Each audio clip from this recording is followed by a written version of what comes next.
Right now, the Cuban flag is flying again in the district. The United States and Cuba formally restored full diplomatic ties after 5 decades. Jeanette Reyes live in Northwest for us this noon with more on this historic announcement. Jeanette?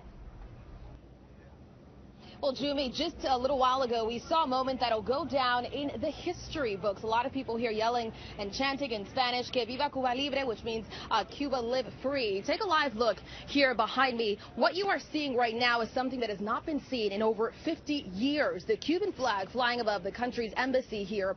About 500 people were invited today, 30 of them traveling from Cuba to celebrate this historic day. The flag raising ceremony got underway at 10:30 this morning, making it the first time the flag flies over a Cuban embassy since the U.S. broke off diplomatic relations in 1961. This was also broadcast live in Cuba as well. But there are some people, including Cubans, that are a little concerned that these celebrations are masking some of the serious issues going on in Cuba. Take a listen.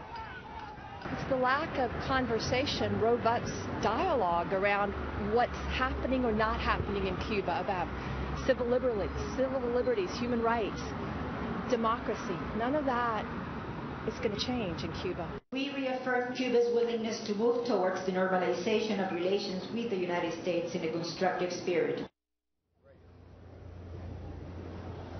Now, Senator and presidential candidate Marco Rubio criticized today's event, saying it sends the world the wrong message. And the reality is there are still a lot of questions. Will this really do anything to solve or help the human rights issues in Cuba? That still remains to be answered. But in the meantime, there is another event in August, and that is the opening of the U.S. Embassy in Cuba. The exact date has not been set yet. Reporting live in Northwest, Jeanette Reyes, ABC 7 News.